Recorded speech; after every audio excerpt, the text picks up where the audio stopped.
Okay, for this part of the tutorial, we're going to install an IDE. We're going to recommend IntelliJ as a starting point, but if you have another IDE on your system, everything that can compile Java should be perfectly compatible with our source code.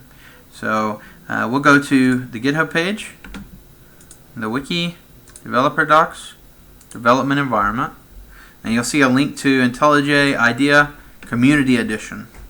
So if you click to download Community, if you're curious, Ultimate is more advanced than what we require for DataGen. Plus, it only has a trial period before you need a license. But let's download this, and to save us some time, I've downloaded it before. Eventually, you'll get something that looks like this.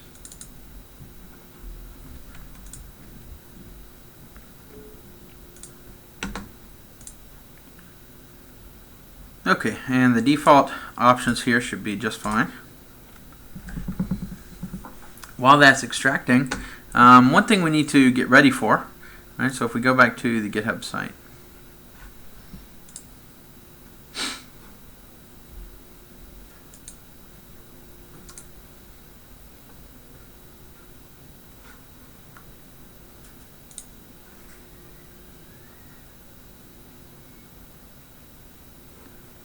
and back on the GitHub site, you'll notice this is the FINRA-OS DataGenerator repository. If you were to try to make changes and push them to this repository, we're not going to let you because we don't want just anyone to push changes directly in. So what you actually need to do is click on this fork button, and you're going to require a GitHub account for this. So once you have an account, you'll be able to fork it, and you'll get something that looks like this. So you notice now we've switched to the Brian T. Robbins DataGenerator repository, and it tells me I'm even with the upstream branch, which was FINRA-OS DataGenerator. So this is the URL we actually want when it comes to checking out, making changes, and pushing them. And we'll see why and how all that works in just a second. So let's run IntelliJ. And this import setting is fine as long as you've never installed it before, or even if you have, it's okay not to import anything.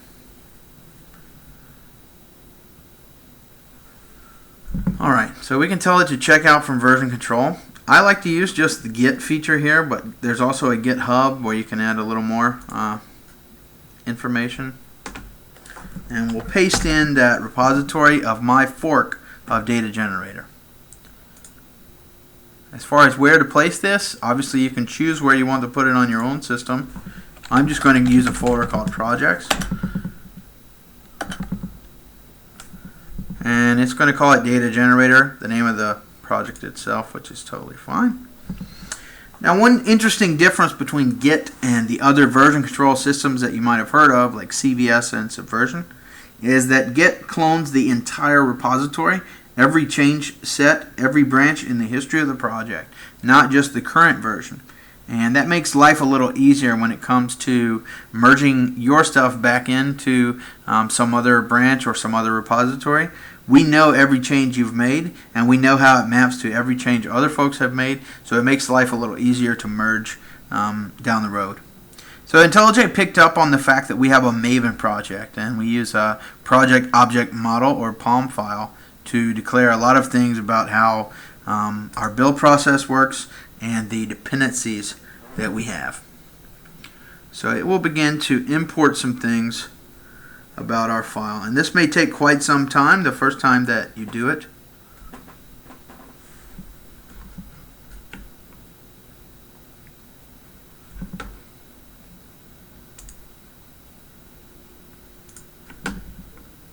Okay, so this is going to download several files for us.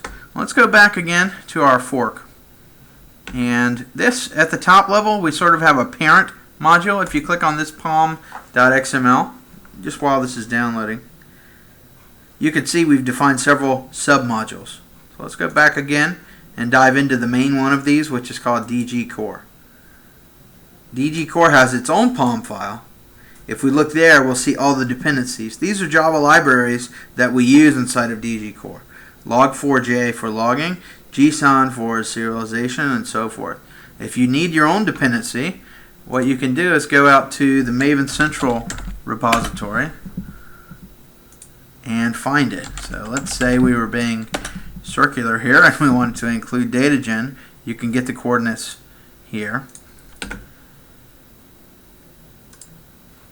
And this exact block could be pasted in. So most of your Apache and your popular open source communities, they push their Java libraries to Maven Central. So this is a nice place to find those, although you'll have to know which coordinates you're actually looking for. Like for DataGen, we have org finra DataGenerator 2.0. That tells us a certain release of a certain jar file. Let's check back with our import process here. Still grabbing a few more files.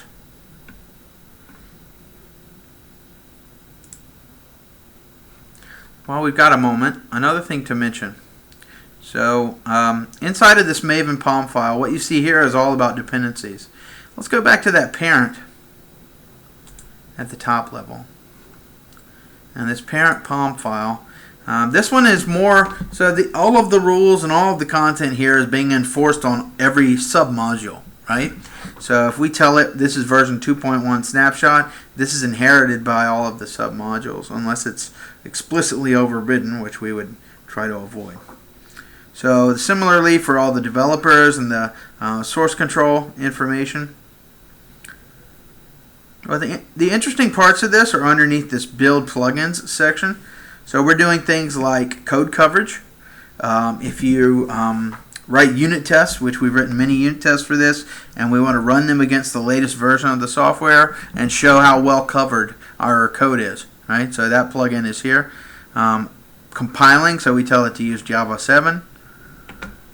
PMD and check style are two things for code quality. Are you formatting your code consistently across every file? Are you including the Apache headers on every file? Are you avoiding dumb things like throwing generic exceptions and so forth? So there's all kinds of rules here. We can't always control what our dependent libraries do, but when we write code, we want to make sure it's clean and that it's consistent across all of our modules here. So that's why we've defined that at the top level. I point that out because as you commit code, it may be that you have to update your code to be compliant to these PMD and check style checks, so you can revisit that when needed. So it looks like our importing is finally done. This tool window bothering us here is actually where we want to go. If we click here and go to project. So we have our DG parent, just like we saw in the repository. And underneath that, where the most interesting code lives, is DG core. Now if we were to open up a Java file here, we're going to start getting some errors. We're going to get prompted. What IntelliJ would like to do here is include a bunch of IntelliJ XML information into our repository. We don't actually want to do that because not everyone on the team likes IntelliJ. I don't like to click remember here because then it won't prompt me for actually useful, interesting files in the future. So just keep this unchecked and click OK here. And now we'll see all these Java errors.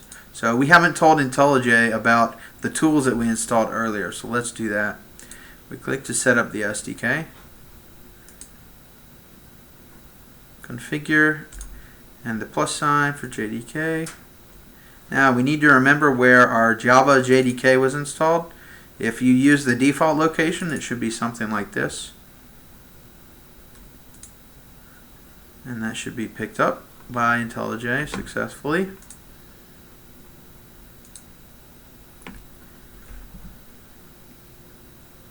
And then it will have to recompile the entire project using that. While that's happening, another thing we can do is basically the same thing, but for our Apache Maven installation. So if we click again on the tool window, Maven projects, and we click the settings here, it will take us directly to these settings. And this Maven home directory, it says M2 home is used by default. It's just as easy for our purposes to override that. And you just need to remember where you downloaded and extracted that Maven zip file. For me, for this demo, I just dumped it onto the desktop. So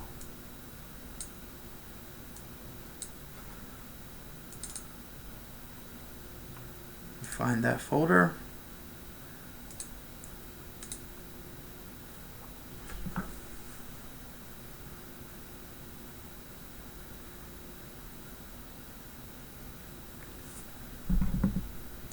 Okay. This is chugging a bit. I'm working on a virtual machine. Hopefully your experience is a little smoother. Okay, it will prompt us to enable auto import, which is a nice feature of the Maven plugin here. Let's do that.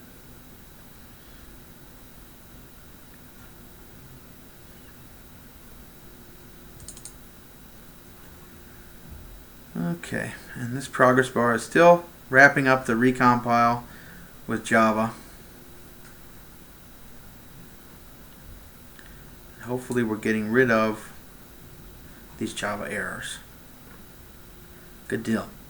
Now, the next thing to try. So right now IntelliJ is just using the Java compiler to give us all this feedback. But with this Maven projects window, we can tell it to do something using Maven rather than just the Java compiler.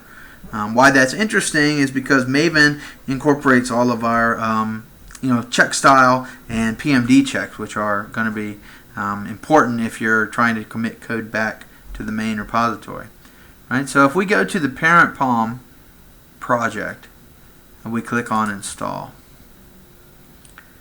it should bring you into a window, and this should build every dependency that we have. You want to do this at least once. The reason is because we have like this build tools. If you don't build this at least once, you can't build the dependent projects like the core.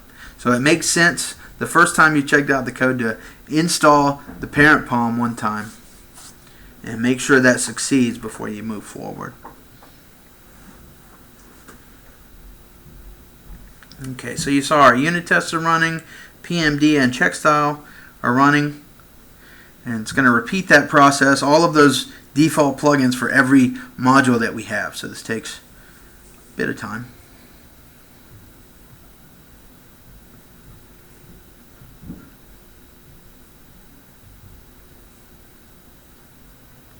Okay, and at the end of this, we've gotten a report about all of the modules that were compiled: build tools, parent POM, the core, 2 examples, and then another version we have which is sort of a simplified CSV. Okay, at this point you're ready to start contributing to DataGen. So let's say we wanted to make a change. I'll just change a comment here for a demonstration purpose. Okay, and let's save that. Now I'd want to come back and install again the parent POM. And again, this is to run all of my check style and PMD rules against.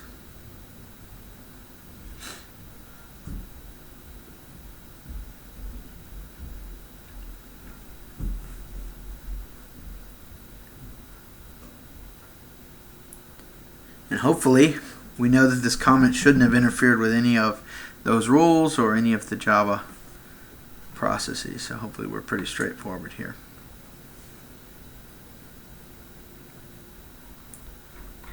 Okay, how are we doing? Okay, so the build finished. Everything was successful. Now if I right click here on DataGen and go to Git and commit directory, it'll bring up a dialog and show me what I've changed. Okay, so the only file I changed was data consumer, and I'll put a commit message, which is important, updating a comment. Now if we were to just commit this, this would commit this to our own local version of the repository. So if we were to commit and push, right? So the idea with commit, just commit, is that you could, as you're going throughout the day, you could commit multiple things here, right? And when you're ready, you could push it out. I'll go ahead for this example to commit and push, which will first commit to my local.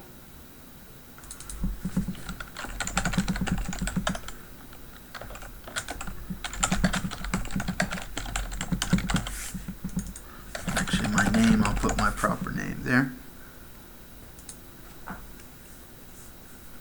And then it will bring up and ask me to push. So I'm going to my origin. Now, importantly, this is my fork, right? So we cloned Brian T. Robbins' data generator. When I push, I'm pushing to that fork.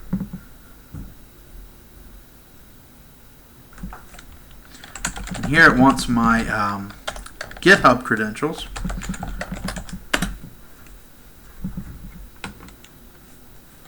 Okay, I'm being prompted for master password. And my push was successful. Let's browse back to my fork in the browser.